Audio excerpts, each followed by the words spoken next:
You know what? Can we just go back? I know we staying in San Diego, but we love San Diego. And this is a big reason why we love San Diego, right there. Oh B.Slade. wow. Going What's up? on, B.Slade. What it is? How you doing? It is, sir? How are you? I'm good. Enjoying my almonds. Your almonds. Okay. Are you also enjoying the fruits of your labor? Yes, I am, man. I'm Jackie? very excited. The Jackie? I'm very excited. The response has been incredible. But I knew it would be. I knew this whole time if she'd ever gave me the green light to launch this, that it was going to be a whole problem. Because it's really good, and she worked really hard on it. 10 years to be exact.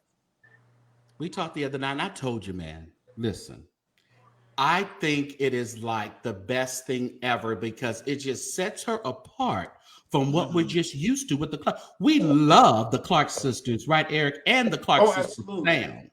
But it is wonderful when we can get. She's just so down to earth, and I just wanted the album to reflect that personality that I got to know. Yeah, a lot of people. Some people know how funny she can be, but her personality is just great. She's great to be around. They said you did that, sir. Thank you. I felt like I did the master's work. I know what it's like to be the underdog. What about the cover? Whose idea was it for the artwork? Well, I picked the picture, but the artwork was done by my creative partner, Anton Foster, who also co-produced the album.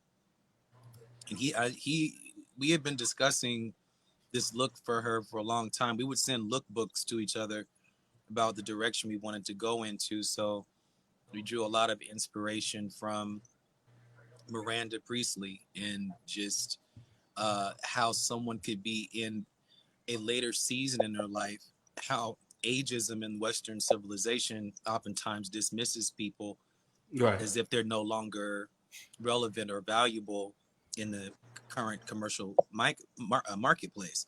And she defies all that, just like Meryl Streep does every movie. And so when I saw Jackie, I was like, you know what? This is her moment to kind of like, I don't know, pull it up to like a Kojic Couture. And so the people that Anton assembled, Annette Groves and the team out there in Atlanta, I couldn't be there for the shoot because I was working at the time. But believe me, for years and years and years, months and months and months, he and I will go back with different lookbooks. Like whichever artist I work with, I do lookbooks, meaning different looks, different sounds, inspirations that I could draw from to make the beats and the fabrics for each project. And because we took our time with this and she was fearless, you know, in her position of who she is and all she represents is so many different markets, for her to take this and say, hey, y'all, this is me, take it or leave it, I'm with that. And everyone's going crazy because we didn't announce it. She pulled a Jackie Yonsei. She went bam. She said, "Oh, y'all having a convocation? Hold on for a minute." That's exactly what happened. Hold on for a minute. Let me get off first of all, let me get off this touring stage for a minute to drop this bad boy. Yeah, but no announcement. You'll just find out about it. And you're going to find out about it because why is no one ready? That's great, man. For her to even be, fearless enough to start the album off that way says a lot about, she doesn't take herself seriously at all. She's so not serious. I want y'all to know, she does not take herself seriously whatsoever. She jokes around and trolls all the time. So she's trolling from the beginning. Like, it's just, because she doesn't mean anything by it. It's just all fun to her. Like, it's just who she is. And that's what I like about her. She's at an age right now. You do not need to prove yourself to anyone. Nah. She's already accomplished and decorated. You're accomplished. You've traveled the world. You've sung gospel. You've been on all type of stages outside. You work with Missy Elliott and B.Slade. And B.Slade. I mean, you have really nothing to prove but to put out your Red Cup. All right. Yes. It's time. your water, but to put out something that says, you know what? This is really me. I've been messing with y'all for 50 years. I've been playing my role, playing my position faithfully without complaint. Having to look at memes that show different shoes, and her shoes is like the flat, Flintstone shoe, while everyone else has a Christian Louboutin shoe. It's all fun and games, to all of the people keying about it until they realize Jackie sees that stuff. Right. It's all fun and games until someone could have their feelings hurt by the way people who say they love the Clark sisters disrespect Jackie in particular so much. Right. Or underrate her. I think discount her contribution. I think we just put her to the side because she hasn't always been one of the ones out on that main stage hollering. We're used to Karen, we're used to Dorinda, we're used to Twinkie. Yeah. But those are all growl machines too, but she can growl too though. Go ahead. I'm sorry, go ahead. I was just gonna say her voice, it completes the sound. If you didn't have her voice. Yeah. But like you were saying, B.Slade, about her having that. It would not be the Clark sisters without her. She does round it out. That's great. That's a great way to say it. Amazing. And her parts are not easy. Those tenor parts, and especially earlier Clark sisters selections, are not easy parts. Usually alto parts are the complicated ones. That's why everybody. Slips in the soprano and tenor, but like, could you hold your parts, altos? They can never hold the part. Well, we all know that altos are just lazy sopranos, though. They really are. Yes, they are. Hey, I have a question. If you were to produce a Clark sisters record, how would that sound? I would say, from an architectural standpoint, very clean lines. I would base it all off pure as gold.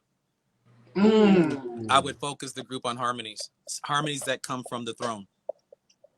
And then I would also have sessions with Twinkie separately to get her actively involved with Pro Tools so she can start programming her own new material. I don't think anyone's taken the time to show her how to do it, but once she learns how to do it herself, the things she'll make beat-wise, I think could be very interesting, and I would like to collaborate with her on that part. As a producer, I would obviously come in as a subcontracted, creative person, in addition to whoever else wants to be involved with the record. But if I was to solely be an executive producer in that regard, that's the first thing I would do, is return to the harmonies that make people get chills, because that this had to come from someone who had been in prayer with God, because these chords just don't come by osmosis. That comes from time with the Lord. Because that's and you speaking of that that era, was that Pure Gold and Pure as Gold and Is My Living in Vain, and that's 80s. That but they had the black and white. 80s. It looked like they're like, I don't know what those words were. You talking about the blue background? It had they were like in a choir stand or something, and they had they looked like ushers or something, they looked like they were in a choir, but they put them in a group. Oh, that's the one. Is My Living in Vain? Yes. Yeah, I think I was so it was after church, it was hey girls, stand right here, don't move. we gonna get this picture. Y'all got the robes on, we gonna get it. I gave you my list of who I said you ought to work with. Okay. I love to work with them. I think that because we all joke around, I was able to go backstage, during the reunion tour, and just first of all, I should have brought in some raw cookie dough, because it was so hot in there. I would have had fresh cookies in 9 minutes. Wasn't that hot? I saw 4, and the 4th looked like the Son of God. I got out of there. It was a fiery furnace. The Clarks all like it all toasty warm. I'm like, what is this? Like Tremaine. It's just like Tremaine. You can't have not 1 ounce of a fan or air conditioner on, or she won't even. Aretha, Luther Vandross. Yeah.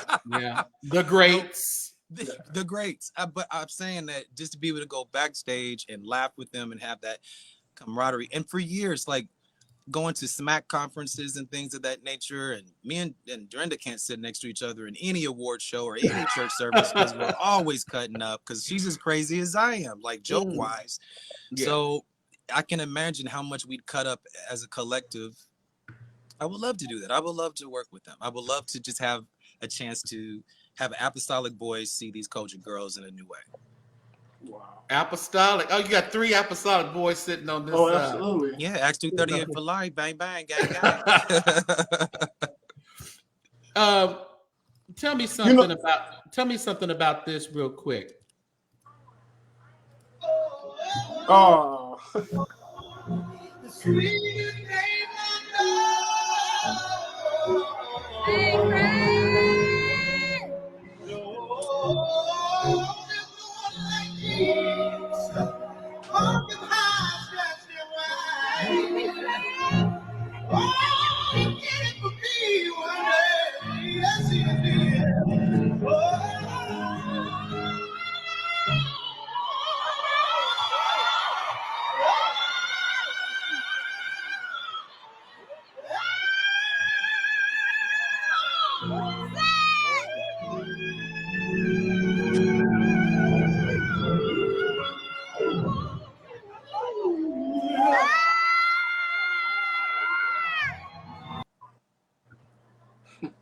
Changed my life forever.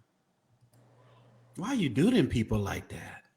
I had just found out that Jackie gave me the green light to release that album Friday. So I had all that behind that singing. God had just done something for me personally. I've been waiting 10 years for that news. I just got that news the night before when Jackie snuck out to come to the secret studio to verify that all the songs sounded right before we secretly launched. We went to a studio that nobody knew about so that we could hear it without it leaking. While she was in LA on the tour. Correct. Yeah, we were making moves, quiet moves the entire time. And so I'm walking into the reunion tour knowing this information, but I can't share that information. So when he handed me that mic, and all that night, the whole cast had been showing me nothing but love. I toured with a lot of these people for many years. So just the love, like coming up to me, dapping me, bowing down, slapping, loving, just every single one of them was showing so much love. And then I paid a ticket. I wasn't a special guest. I just want everybody to know I was not a special guest or invited guest. I wasn't planted there. I bought a ticket and I wanted a good seat. I didn't want to be bothered. So I got in the Amen section, which is the best seat ever because I saw the Clark sisters like right there. Oh my God. My opinion, it was the Clark sisters concert with a lot of openers.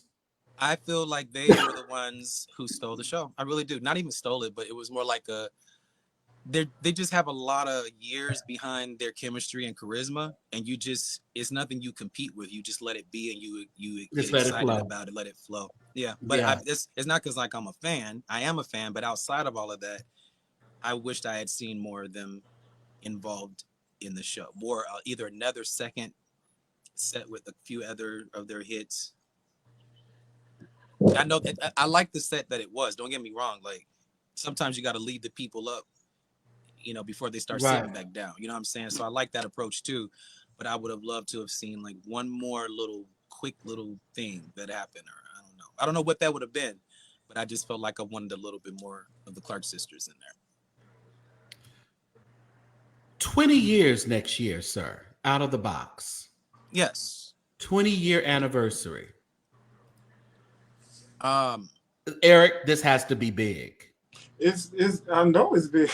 We are going to bug each and every platform, every award show, we got to see it. We got to see a remake of Out of the Box.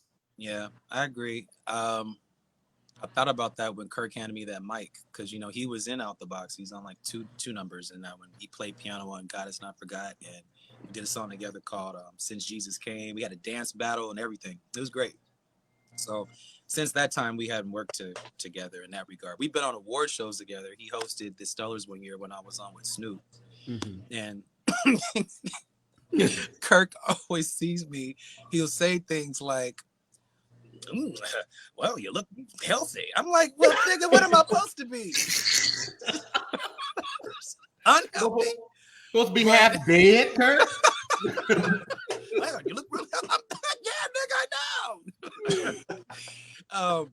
It was just really cool to see him at those award shows. He'll be hosting, but we never got a chance to really collaborate or talk or anything since those times. So for him to graciously, randomly hand me that mic on a song that's already my favorite song.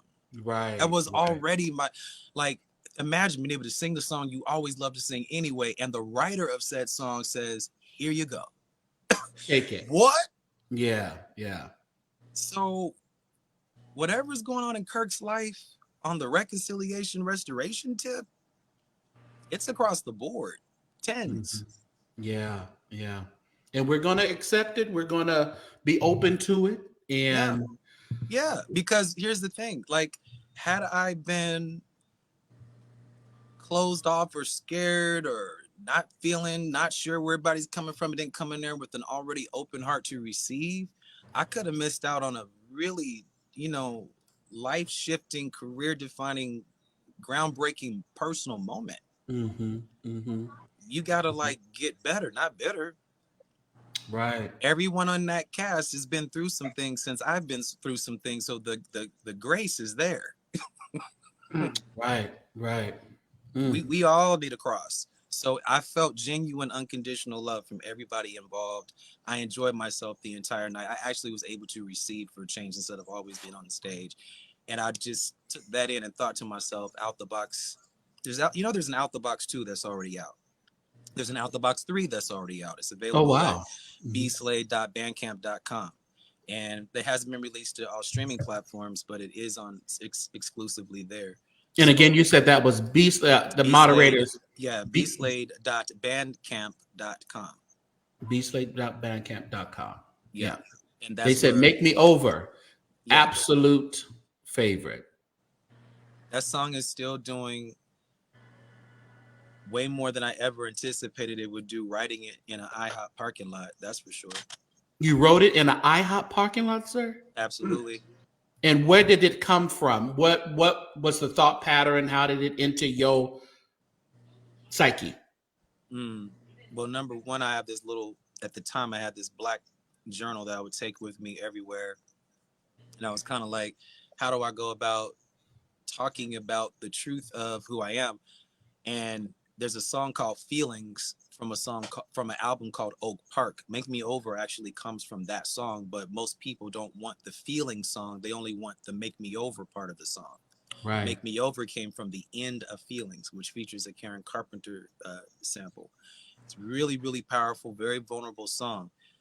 My label at the time thought it was a little bit too vulnerable and wouldn't let me put Feelings out. So I had to put that out independently. But Make Me Over would not have happened without the vulnerable nature and candid storytelling of Feelings. I don't think people know that. And so I say that because a lot of times when we sing songs like Available to You, we'll go straight to the hook and not really Lord, focus. I'm available. Yeah, just go right there. And we sing it in a very cocky way. We sing in a very condescending way, a very I'm the bomb way. I'm available to you.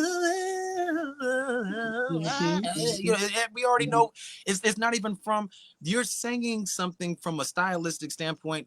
That's fine. I do it all the time. However, that's your only reward. Are you really listening to what these lyrics are saying, written by a man who was on his deathbed? Wow. Are you really gonna play it like this is karaoke? Listen to all of the words of Lord, I'm available to you. Then the hook pays off. See, folks want to just skip to the hook of Lord, Make Me Over and thinks that's the hit. No, it's not. It's them scary lyrics. You know my other side. Yeah. That shuts the church down right there. You have to sing it, though. There's not one person in one congregation that cannot identify with that first line. I don't care how saved you think you are. Lord, you know my other side. I can no longer hide. let you down so many times. This one is cold. Sin freshly crucifies. Thought that I had a plan. I had it all figured out. But the more that you tried to be by my side, the more I pushed you out. Lord, make me over.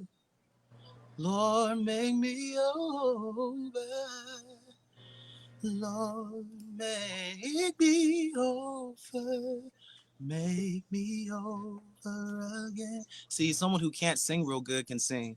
Lord, make me over. Lord, make me over. Make me over again. Versus, which would be like, oh, wow, bravo. Man, that bro can sing.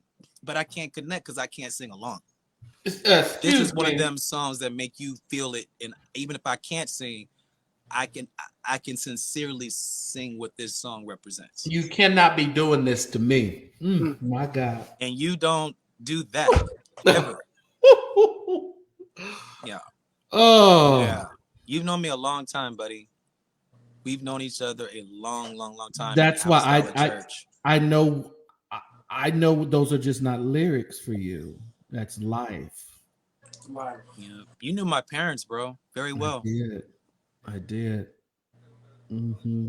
So when I say this is full circle, to be able to be, it's called the reunion tour, to be reunited with people I really admire and care about while going through the strikes, because it's been a very difficult financial time for many of my actor friends and dancer friends, production crew friends out here. A lot of people have had to move back home or go back with their parents or leave state. You know, it's been bad. Yeah. And so to be able to have that great news about this album coming out on that Friday while I'm singing that song. And there's like some people are like, well, that's you know, who's that? You know, they were sitting down on stage, so I was like, I'm gonna sit down too. You know, that's it. Why do I need to stand up and I'm about to do this part? We all sitting down because I'm really about to sing this straight to the Lord, just like Lord make me over. That's straight to Him. And so basically, what happened was 19,000 people eavesdrop on what I do in my car any day with Him. Right. That's how I sing the Him anyway. At home, like it's not just for stage for me. It's at Walmart. He doesn't care. When He wants me to praise Him, it's popping. Questions, Eric? No, I'm just absorbing. I mean, of course, there's many things we could ask, but I'm just absorbing. We're talking about California music and the impact artists in California have had on the gospel music industry. What would you say has been the most impactful artist or legend that comes out of California? Walter Hawkins. Walter Hawkins. Not excluding Edwin. I love him for different reasons. Because he's more of like the epitome of class, style, grace. Oh, absolutely. He reminds me a lot of Donald Lawrence. Yes. How like Donald Lawrence is in the industry, but you don't ever really see him. He's like, he just goes in and out. He just goes in and out kind of vibe. Yeah. And that's what a hamburger is all about. So I like Walter Hawkins the most, I think, because that was the first sounds I heard. The first sounds I can remember as a musician is I Won't Be Satisfied from the Love Alive album. So that la la la la la la la la la la. That's beautiful. Like I mean, that's not even what? That's not even. It's not even beautiful. It's gorgeous. It's it gorgeous. Really is. It's like a dream. So imagine hearing that as a little kid, but then they're blending these beautiful melodies or arrangements, which obviously came by way of listening to other music outside of gospel. And if you look at the research, they studied Streisand and everybody else, like Burt Bacharach and Henry Mancini and things of that nature.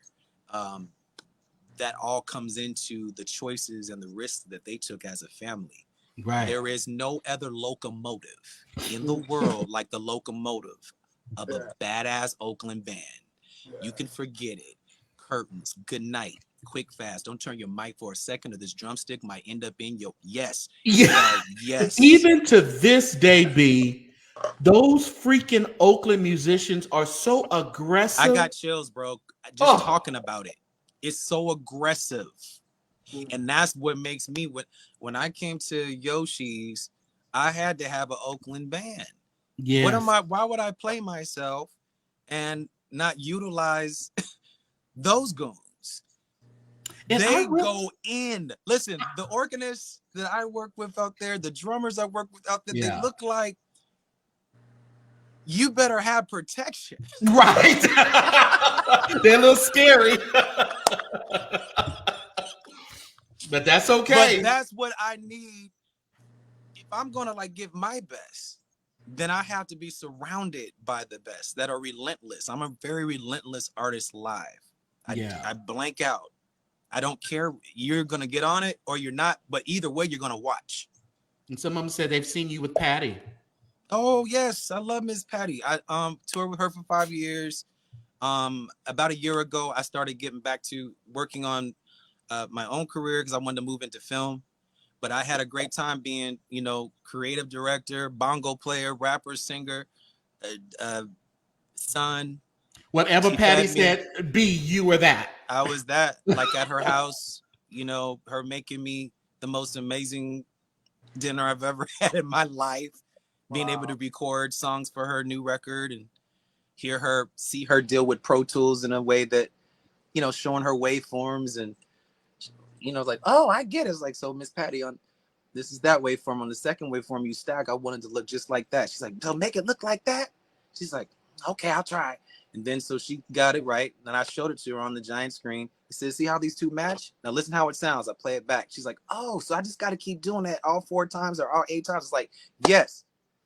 When she heard herself back, wow. I have that thing for just seeing people hear and realize themselves in a way they never could have thought of before. That's what makes me happy. With Jackie.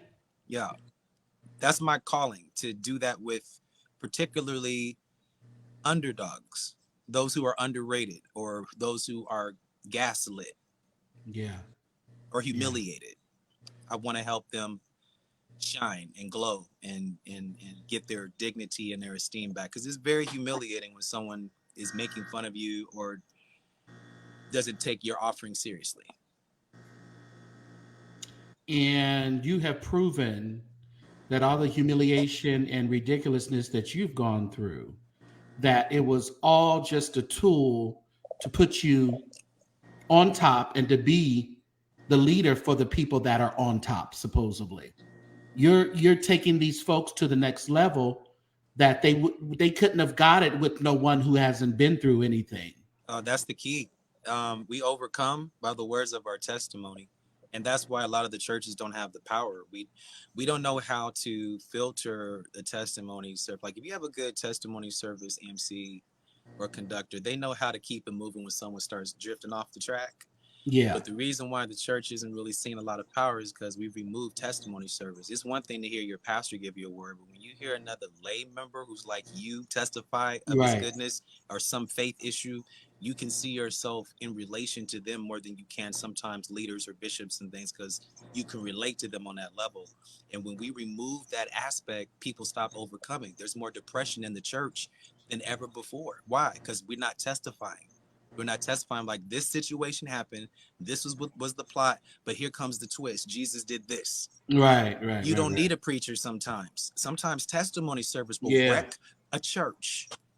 Just testimony service. I've been there. A mother got up and just yeah. But we don't. That thing is part of it. Is there's no sacred area of sanctuary to testify about things that are not meant for streaming audiences. Right. This is all about There's some ways that I pray. Some ways that I praise the Lord. Yes, I don't want that captured. Some I don't care. But there's other moments when if I'm coming to church, I don't want to end up on your jumbotron with snot in my nose while I'm speaking in tongues, so that people can drag me. Right. But at Disney, at the Pantages Theater, when I went to see Aladdin, they said no photography, no streaming, no nothing. But with Disney, which is not a deity, we treat it more like a deity and respect the rules of their sanctuary, while we up here texting, scrolling, swiping. Oh no, I'm capturing the service for those who weren't there. No, put that phone down. Yeah. And you get into the service yourself. Yes. And I feel like Walter Hawkins, Oakland band members, these were people who had real lives, so the way they played wasn't pretentious. Right. Some of them this was their only way out. This was their only positive expression outside of jacking somebody, hurting someone, or killing somebody. Yeah, Living in the project. It hits a little bit different, especially when they play after the Lord has brought them out of something. Musicians play different. That's why there should be two musicians of each one in every church, so that just in case the Holy Ghost hit the drummer or the organ, someone else can slip right in. Because I came from a church where sometimes the choir, it was in shambles. Yeah. And people come to try to help somebody else, and then they in shambles. Yeah. Then the musicians start praising them, then they in shambles. So all of those elements remind me of what Oakland embedded in me as a kid. If I didn't have Walter, I would not be able to provide what I did for Jackie. Like Oakland is so deep right there. Directly responsible for a Detroit person's career. You know what I'm saying? So, but here's the gag. The Clark sisters, when they were out in California doing that gospel movie, it was in Oakland. I believe at the Paramount Theater with Walter Hawkins, Mighty Clouds of Joy, Shirley Caesar, James Cleveland. They were all in Oakland. Right. The Clark sisters were all in Oakland. I saw that movie as a little kid in a theater, a real movie theater. So imagine seeing all that anointing, all that gospel, Karen's wide doe eyes staring in that camera. And I'm just like, she's beautiful. Yes, it's called Gospel. Yeah, absolutely. Yeah, it's 1982, and it's fantastic. It is it's on film. It's not on video, meaning it's cinematic. I'm going to research that and go find it. You must watch it. Is on there too. Absolutely. She killed it. She gave me chills. She gave me chills on that thing. Yeah. I got chills now thinking about it. But imagine your first impact as a kid is seeing these people 50 feet high. Yeah. People in the theater shouting off of what's happening on the screen. Nigga, I'd never seen that before. So I was like, I want to do that. I want to feel like Do you think that part was staged? No, with the drummer. No, I feel like the one with James Cleveland was, but I don't feel like the one with the Clark sisters was. James was a little showy when he got to Hollywood. No, I'm not mad about that part where he's supposed to get off the drums, then he hops back on again, then he leads back on, he hops back on again. Right. I call that showmanship. That's entertainerstry. Yeah. That's what makes just like Kirk Franklin. You really think he was trying to snatch the mic back from me for real? Or exactly. Did he have to literally run across the stage like someone just got shot in the arena? No, but that adds to the theatrics of it all. Yeah. It didn't start with Kirk Franklin. It started back then. Because hey, we love hijinks. You know what I'm saying? Yeah, gospel artists are wacky, man. We're just and it's just like now we have Ricky Dillon and Lillian Lloyd. You know, I was thinking of that it's just wacky. It's like we live for Father Hayes and Diane. Thank you very much. You understand what I'm saying? Part of that, for example, like who writes the lyric, "Woman, you sound foolish. Don't sound like a wife." I mean, don't sound like a wife. Like what is that? I feel like part of that is theatrics. Or if Shirley Caesar's telling a story, for the 9 months I carried you growing inside me, no charge. Yes, it's like, yes, gospel, but it's also like this story arc to it. It's like a great storytelling. It's like country music storytelling.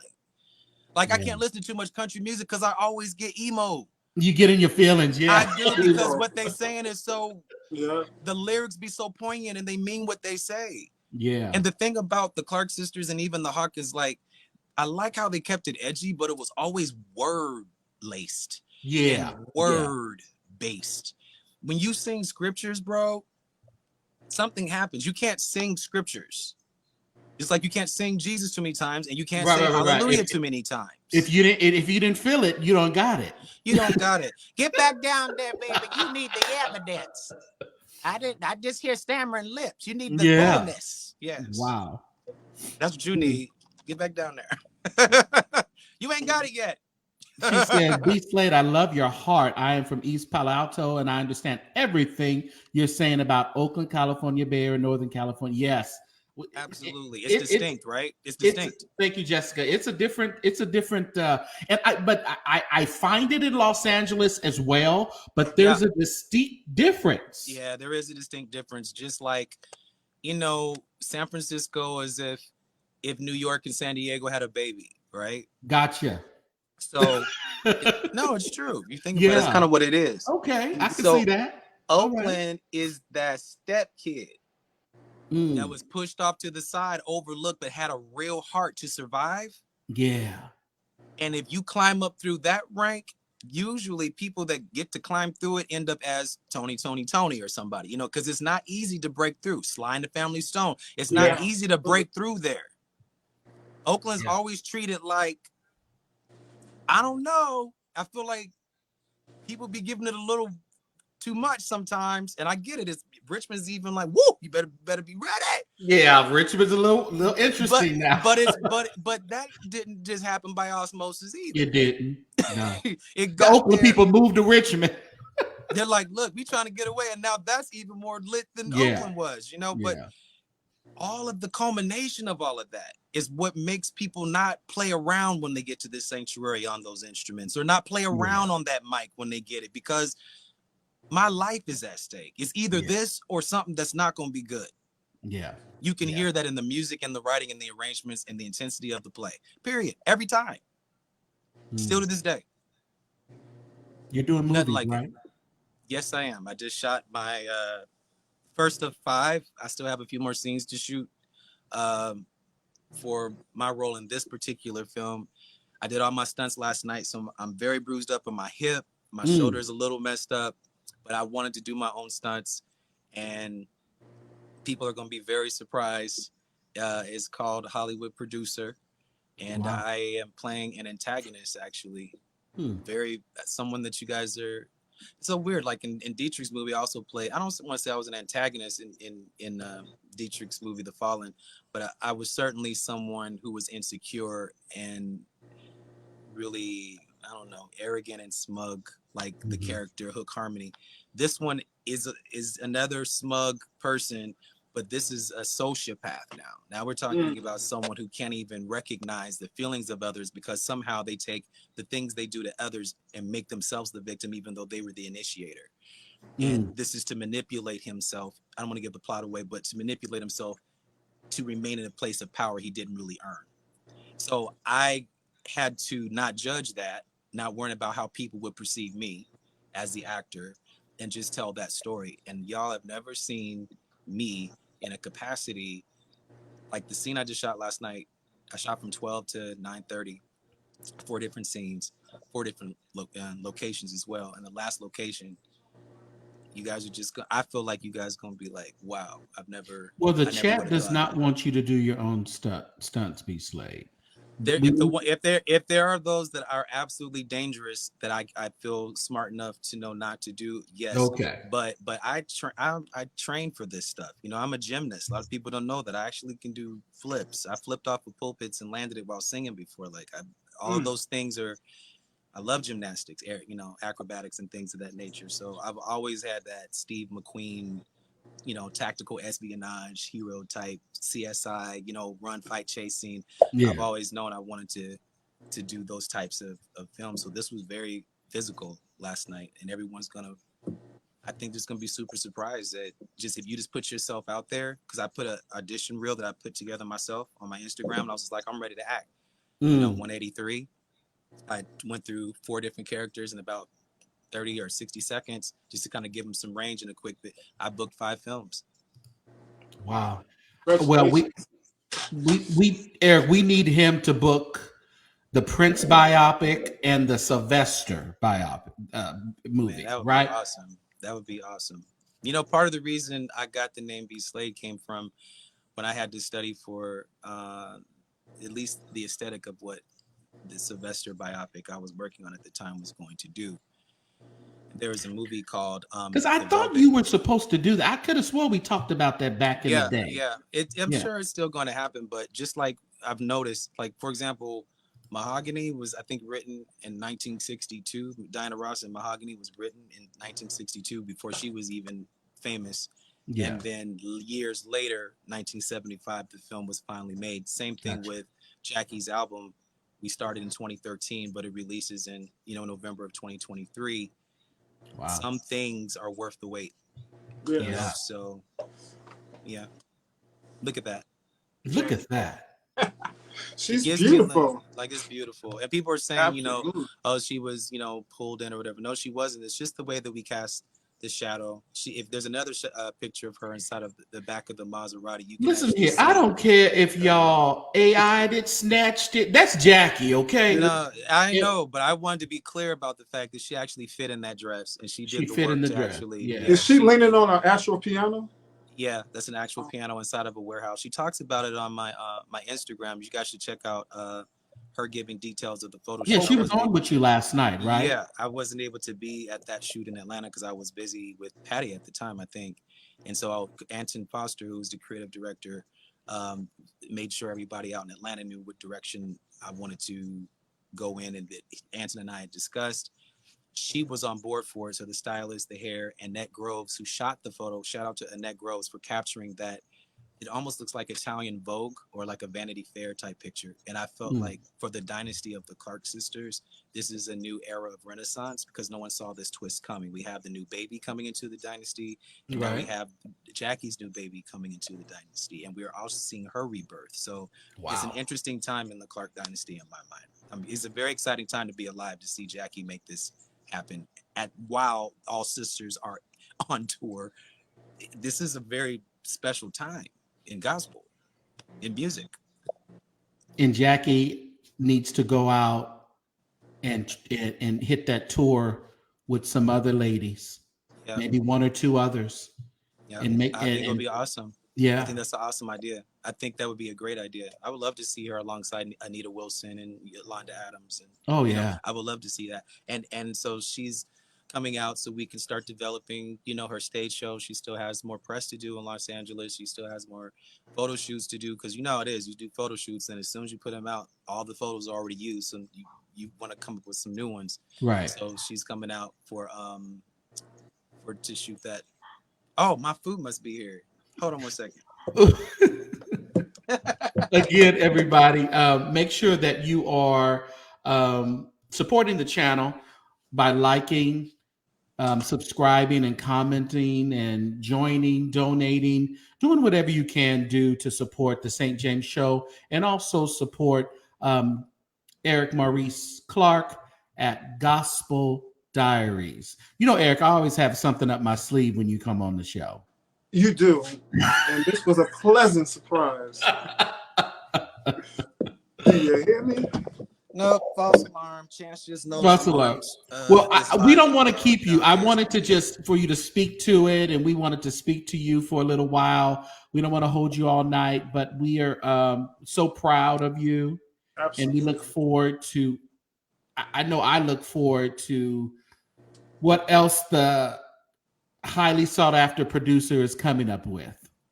I'm very excited. Shirley Ralphs, she's also on the same label, Peerless Music Group. I worked on that holiday record. The album is called Slay. So if you guys want some really cool holiday music, check out Shirley Ralph's Slay album. The video is out. She was on Good Morning America. CDs are going to be available as well. And that'll be a good thing to do. Also, Brandy's new Christmas album. Go get that too. Did you do something on her album as well? Brandy? Yeah. No, not yet. I've sent her 5 songs that she loves. We just have to just make it, how it is, like schedules. It's like with Jackie, it was like a scheduling thing. Right. But I ordered my vinyl, weeks ago. Yeah. But that's Shirley Ralph's Slay album. I worked on the whole project. I think you guys be really surprised. The same way that I did the art direction for this one too. I just love seeing, people just clean lines, glamour. Yeah. I just love opulence. That's a running theme, is to show that that ageism thing that goes in the Western civilization. Y'all stop all that. Some people get better with time. Yeah. And so hopefully Jackie's album will open up doors for other mature artists to know that they can still have a voice and success. Hey, if Shirley Caesar can do it. Absolutely. You telling lies, but I know the truth. Yes, you remember that song? Wasn't that your song and her? Yeah. I wrote it in San Diego, tested it out on North Park Apostolic, because I was like, if the Apostolics like it, then I can take it to Shirley Caesar. Yeah, you got to test it with we got thumbs up at North Park Apostolic. The church loved it. Then I took it to Shirley, who said, at that time I was still Tony. She's like, Tony? I was like, yes, Mama Shirley. I want to rap. I was like, she talks the way she sings, which is crazy. Because one time she was at McDonald's and she was ordering, yes, I'd like the number one with no pickles, sesame seed bun. And they said, well, is that complete your order, ma'am? She's like, yes. They're like, well, that'll be. She's like, nah, no charge. No, it's so stupid. It's so dumb.